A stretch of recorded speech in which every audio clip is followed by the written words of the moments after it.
The Tao of Self-Confidence, Episode 728.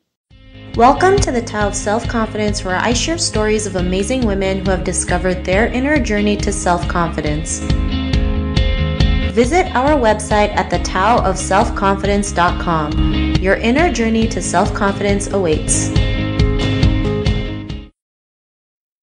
Well, hello friend. Welcome to the Tao of Self-Confidence, where I share stories of amazing women who have discovered their inner journey to self-confidence. I'm your host today, Sheena Yap Chan, and today I have an amazing lady on the show today. She is a cosmetic dentist based in Orange County, and I'm really excited to have her on and share her story with us today on self-confidence. So without further ado, I'm going to introduce you to Dr. Joyce Kahng. Joyce, how are you today? Maybe you can fill in a little bit more about yourself to the listeners. Sure. Yeah. Thank you, Sheena, for having me on. I'm really excited to share my story. I am a cosmetic dentist. My name is Dr. Joyce Kahng. I'm a practice owner in Costa Mesa, California, and I'm a professor of dentistry at USC's School of Dentistry. And I do virtual smile consults to, create more confident smiles. Awesome. Well, thanks for sharing that. And Joyce, what's your cultural background? I am 100% Korean. I don't speak Korean, unfortunately, but I am Korean, and then I was raised Christian. Thanks for sharing that. And what would be your favorite self-confidence quote? My favorite self-confidence quote is, "It is not the mountain we conquer, but ourselves." I don't know who said that. That's a great quote that you mentioned. Thanks for sharing that. And in your own words, how do you define self-confidence? My definition of self-confidence, I think confidence is when you feel most like yourself. So shedding layers of who people expect you to be, whether that's your parents or your friends, and acknowledging your flaws as well, and working on improving the things that you can that are roadblocks to you being the best you that you can be, and also finding your voice in that process and being your own biggest fan. Thanks for sharing that great definition. And Dr. Joyce, what was your life like before your discovery of self-confidence?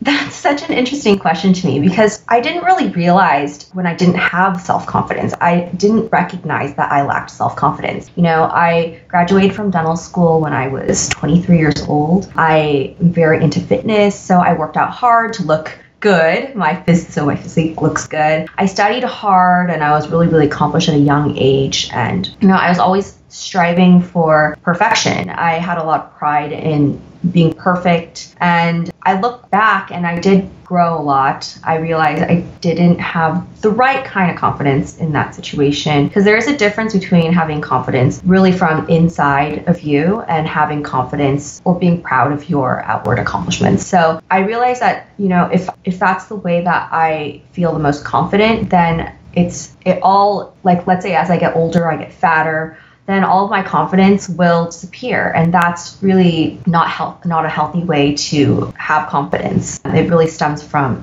inside. Thanks for sharing that. And I think, as Asian women, especially being raised in Asian families, we've been programmed to the more accomplishments we have, the more we should be proud of, and nothing's wrong with that. But sometimes we have to look back and realize who are we without those accomplishments? And that's when we can really dig deep and realize with or without them, we're still more than enough. With or without them, we're still the same person. We still have those abilities. We're still worthy. And yeah, I know sometimes it's we see other people and we compare ourselves to them. It's why are they more accomplished than us? But we just have to realize they have a different story than us, and we have our own journey, and we just keep working on ourselves and moving forward. And what was that point in your life when you realized you can go out there and be who you are today, have that confidence? What was that aha moment? Yeah, absolutely. I can totally relate to what you're saying. And weirdly, maybe it's just an Asian thing. That is sort of what I had to deal with in growing my confidence. I would say that I didn't have an aha moment, but I grew a lot through these adult milestones. So for instance, one of them is when I took over practice. I have my own practice now. It's been 5 years, but when I first took over, I had such a hard time figuring out how to balance promoting myself humbly to attract patients. And I realized that it's because I was raised and I was taught that bragging was not good. My parents always said, let your work speak for itself. And in most cases, because I was raised in an Asian household, it was not good enough. You could always be better. And that was a huge roadblock for me. I really had to get over because I needed to promote my practice. And I was a good dentist, but I wasn't able to speak up for myself. So self-promotion is really important as a business owner. And I realized that I had to learn to believe more in myself and not use my parents' values as so much as crutch. And that means that you just have to take a step back and sort of reflect and pick and choose what you identify with and form your own idea of who you are. And I would say another milestone is when I became a professor at USC. I am one of the only young Asian female professors at USC. Academia is very male dominated, and I found that people kept treating me a certain way, I guess calling me honey and sweetie and, treating me as if I'm not their equal. And that was bothering me. But you know what was really the problem is that I was also selling myself short all the time. I was just behaving in a way that I thought that I felt comfortable. I wouldn't promote myself in that environment. And you really have to be strong if you want to promote yourself in an environment where you're a minority. And, stay strong and stay true to your voice, because so many times it was hard for me to say no. It was hard for me to just let people know that I'm actually their equal. A lot of times I would take a back seat in a lot of issues. And even when I talk to my friends, they find out that I'm teaching at USC at such a young age, I joke about it. I say things like, yeah, can you believe they let me teach other people? It's hilarious. Who would have thought? Things like that, where it is funny and it's nice to be able to make fun of yourself, but also it detracts from your self-worth too. So that's pretty much, those are big milestones, I would say. And then obviously every day, I think learning to be more confident is a journey. Thanks for sharing that. And I'm glad you were able to bring up all these topics, these milestones that you've gone through, because, they always have this notion that it's not proper for a lady to promote themselves because it looks shameful or greedy or it looks bad. But if people don't know what you're doing, how do you expect them to come to you, right? And there's nothing wrong with self-promotion if you're promoting something that can help someone out there. And I think the more we're comfortable with that and the more we can show others that, self-promotion from women is okay, then more and more women can go out there and build that confidence to do the same thing. And, as a woman, like you mentioned, as a young woman in a male-dominated industry or practice or whatever it is, it's not always easy, right? We have to learn to take ourselves seriously. Because like you mentioned, right, you joked about it and everyone else joked about it because you were so young. But, they hired you for a reason because you had something to offer to the school and, you did it. And it's not always easy when you're the only girl in a male dominated, area or practice. And, like you mentioned, they don't take you seriously, just because you're a woman, and we have to prove to ourselves, or prove to them, not prove to them, but we just got to put in the work maybe, 3 or 4 times more than, the rest of them, just to show them that, yeah, we are serious. We're here for a reason. And, I was hired for a reason. So I'm glad you're able to share all those things. And, because of that, what's your life been like now? I think that my life now, it's very different. I sat there last night telling my husband that I'm talking about confidence. And I was asking him, do you think I'm confident? And he was like, yes. He rolled his eyes. Yes. So what I've realized is I'm very unapologetically myself these days. I didn't used to be like that. I used to read the room a lot. I used to say what I thought people wanted to hear. And I find that, being myself, sure, some people maybe rub the wrong way, or I might not be the right fit personality-wise for someone. But I find that a lot of people are very attracted to my personality nowadays because it's not so middle of the road. It's either you like it or you don't. And I think that there's something very authentic and attractive about somebody who's being themselves. And especially in this age of social media, people have amazing bullshit. Am I allowed to say that? Bullshit meters. They can tell when you're being authentic. Thanks for sharing that. And I totally agree with your husband.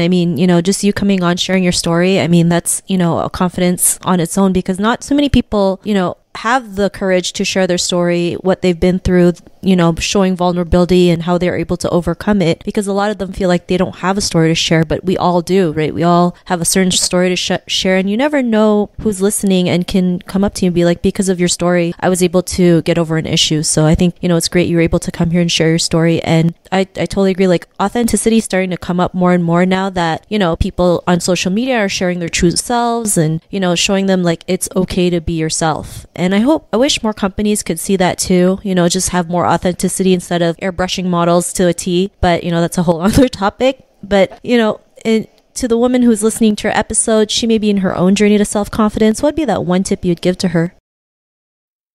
I think you have to be super intentional. Always work on your self-confidence. It's not just, for me at least, it wasn't just an aha moment. It takes putting some effort into yourself, and it's an investment into yourself. And I think as women, sometimes we feel very selfish in doing that. But yeah, definitely being a woman, it is harder because we just don't like being judged. I find that to be a pain point for a lot of women. We don't like being judged. And at the same time, as women, we judge other people. I just think that we all need to give each other some grace and, realize that some things you can control. So take control of the things that you can. So if there's something that makes you feel self-conscious, you can work on that. If there's something that you need to work on, definitely I think you need to put that on your list so that you can overcome those things. But also there are things that you cannot control, but you have to find a way to love yourself, because there's always going to be haters out there.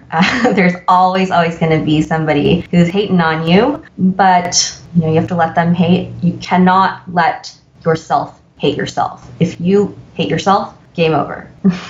I know, so super dramatic, but if you don't love yourself, you will never have that confidence. Thanks for sharing those great tips. And, self-love is really important. I know self-love isn't really taught in like school or anywhere else. So it's really important for us to share, self-love tips and why self-love is important. Yeah, even though it sounds cheesy sometimes and maybe over repetitive, I think it's just necessary so that women out there can realize how important it is, not like just in their own journey and for themselves in the process. So thanks for sharing that. And if our listeners wanted to get to know a little bit more about you and what you do and check out some of your work, is there any links or social media profiles we can connect with?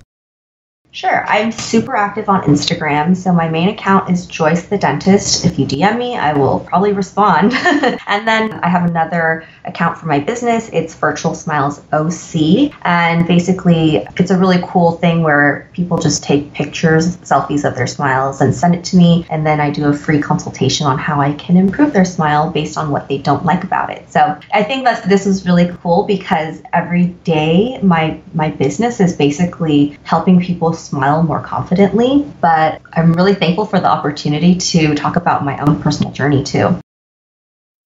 Thanks for sharing that. And to our listeners, if you want to connect with Dr. Joyce, you can also head on over to thetaoofselfconfidence.com and search for Dr. Joyce's name. Her show notes will pop up along with everything else that we talked about. And I really just want to thank Joyce today for taking the time to share her story and tips with us on self-confidence. So thank you so much, Joyce. Thank you for having me. This was really fun. Not a problem. It was really great having you on the show. And to our listeners, be on the lookout for another new episode of another amazing woman's journey to self-confidence, and we'll talk to you soon. Bye for now. Thank you for tuning in to another amazing episode of The Tao of Self-Confidence. Get your free audiobook by visiting our website at thetaoofselfconfidence.com. Your inner journey to self-confidence awaits.